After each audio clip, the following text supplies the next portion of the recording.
Hi guys, it's Jen here and welcome to Jen's World About Watercolour. So today I'm going to paint and draw for you, or draw and paint for you, a plains zebra. I've been practicing trying to do my animals in different positions, so not just standing or sitting. So today I thought I would attempt to do a zebra or just taking off in gallop. So it's a different position to what I would usually draw. So I thought, you know what, I'm going to give it a go, and practicing's all good. So yeah, here we go. So I'm drawing in with my Faber-Castell 0.5 mechanical pencil, and yeah, so we're just figuring out his body position now. I'm sort of working from a few reference photos that I had of horses actually. So yeah, just got an idea for the position and change things around just a little bit, and I'm lucky enough to have horses where I live, so I sort of get to see them daily and I get to know the way they move and all that sort of stuff, so quite familiar with horses and how they move, even though these are zebras, they are related distantly. So yeah, so now I'm popping in his legs, so he's in that take fright position and just taking off. Pop his tail in the air, just like that. Now just measure, make sure the front legs are the same length as back legs, which they are, so he looks all in proportion.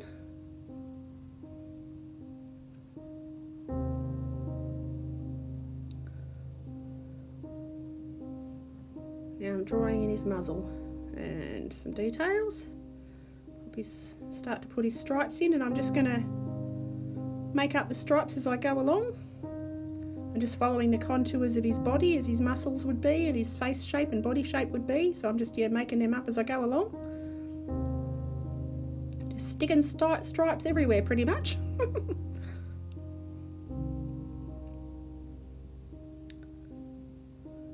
You just follow the shapes of his body.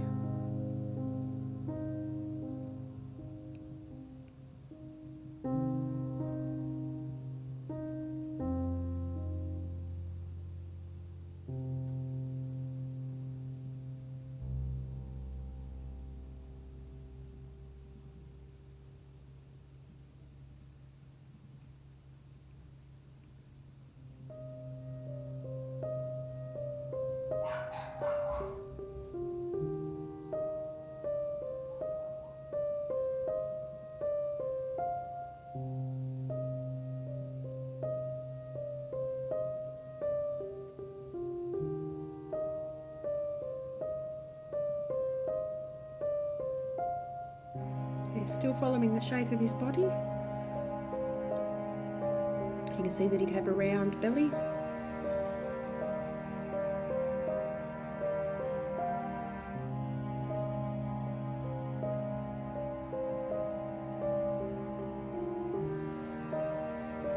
Now I'm taking it around the shape of his back leg.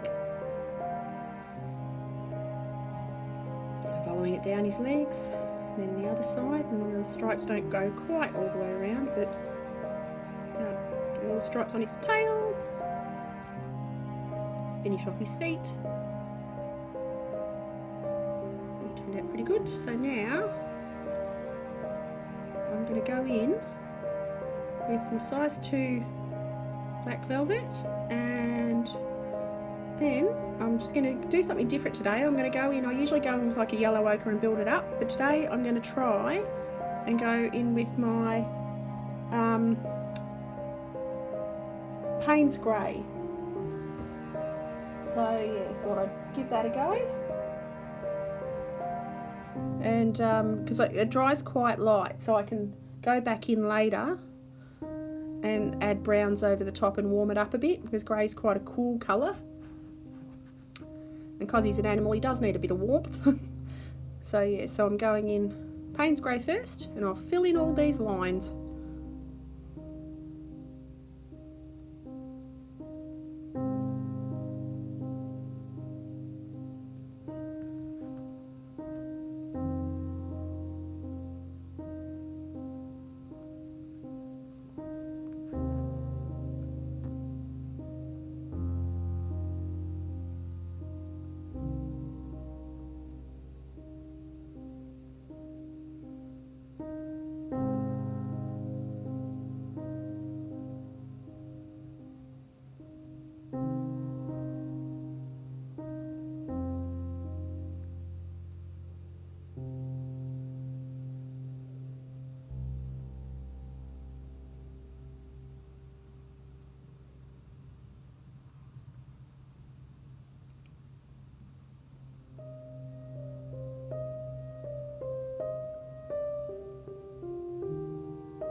So yeah, as you can see that the grey, the Payne's grey is drying off significantly and going quite light, which is really good because it means I can add a warmer colour over the top as we go along.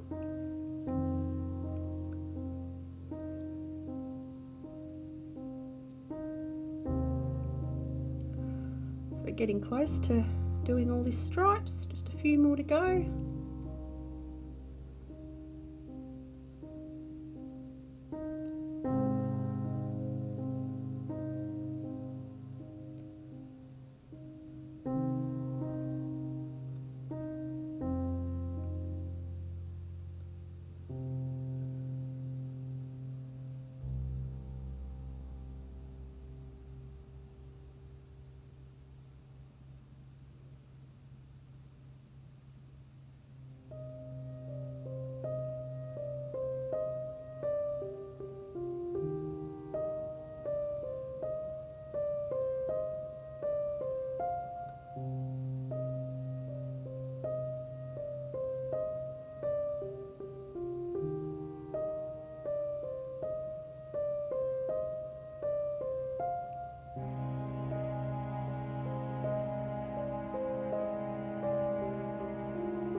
Okay, so now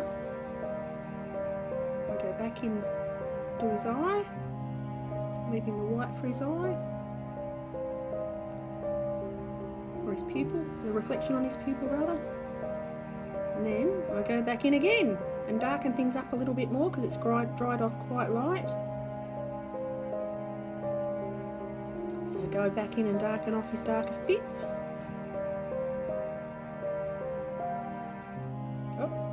And then I pop a bit of yellow ochre on and realise I didn't want to use yellow ochre. As you do, it's force of habit. So yeah, go back in, so I dog that off, and then I go back in with a little bit of cerulean blue. So I'm a cool shadow.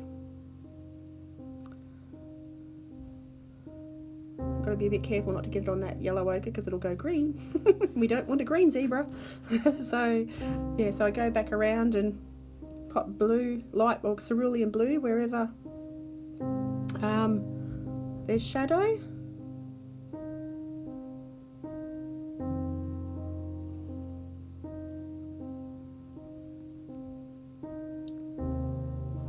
Because shadow on white can be a coolish blue or a purpley colour, which I will add later. I will make it a more purple. I'm just doing a base of cerulean blue shadow first. I will go in darker with the shadow after. I'm just getting a feel for where it all should be, and I can tweak it as I go along.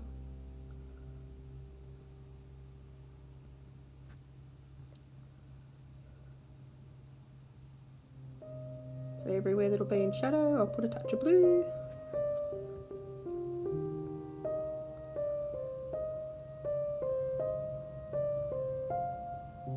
Clean my palette. And then I'm going in with some burnt umber and ultramarine. And I'll now go back into his black. That'll give it a bit of warmth.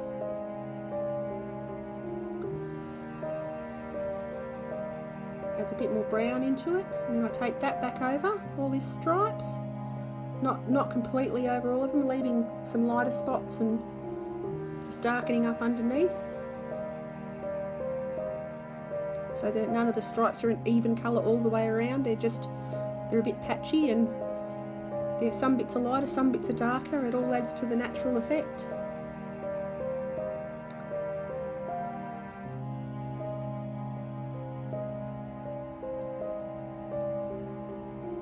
Still with my size 2 brush because the stripes are little.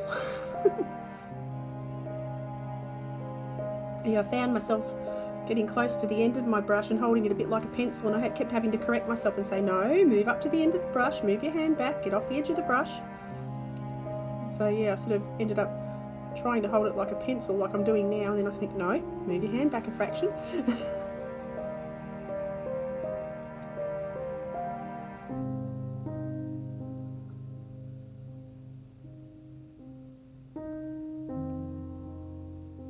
Yeah, I got right down near the brush at one point, right down the end. Anyway, so adding a bit of black.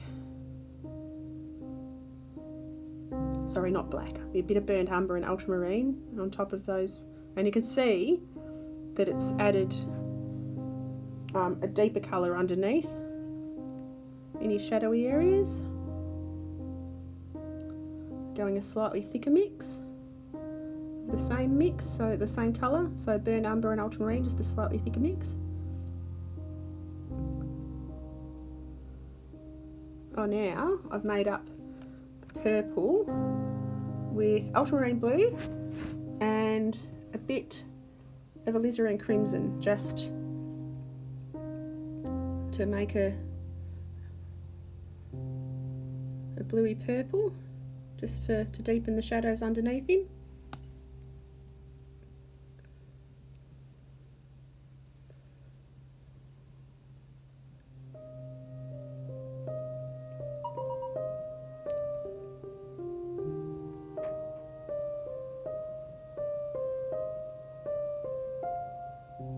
So I'm adding that same mix up under his neck, over where I put that the yellow ochre that I shouldn't have put there, down onto his chest.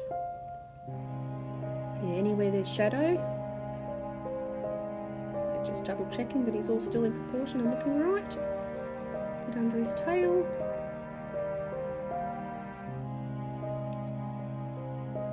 Now I'm mixing up a bit more colour. Slightly darker mix this time.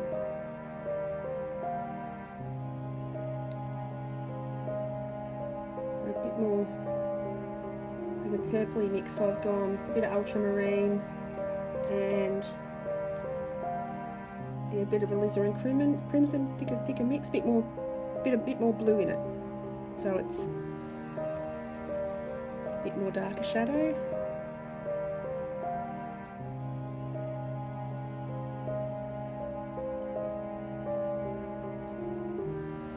See it down there in the bottom right hand corner, it's quite a purpley colour, a bluey purple.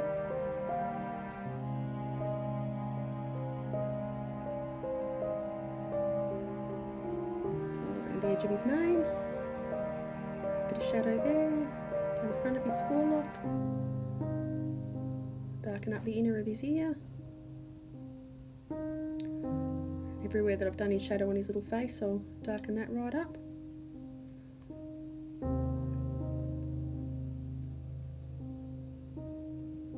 Then I add a richer purpley wash.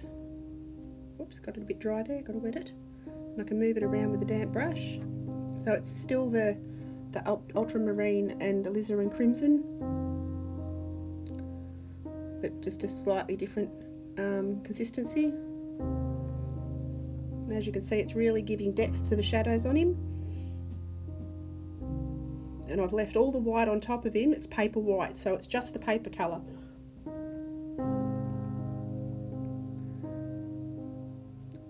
Go back in and add a bit of burnt umber to his nostril. His nostrils flared and you can see the red on the inside. And now going a bit of burnt umber just on the tips of his mane, because they do have quite a browny tinge to the tips of their mane, probably because it's sun bleached. A bit of burnt umber on the tips of his tail, because that'd be sun bleached too, from living in a hot climate as they do.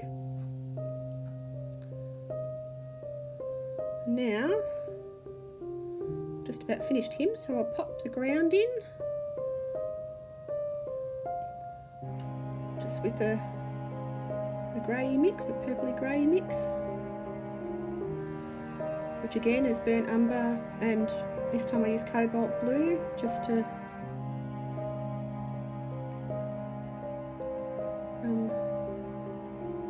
just slightly different hue. And then I go in with a bit more purple to create a darker shadow under him. It's that same purple that's in him really, and pop that to define the shadow a bit more. And we're just about done. I'll sponge that out with a bit of paper just to make it look a bit dusty. When I've done this, I'll just pop a bit more shadow in there, and then I'll blot it out with a bit of kitchen towel, and it makes it look a bit dusty underneath him. In a sec.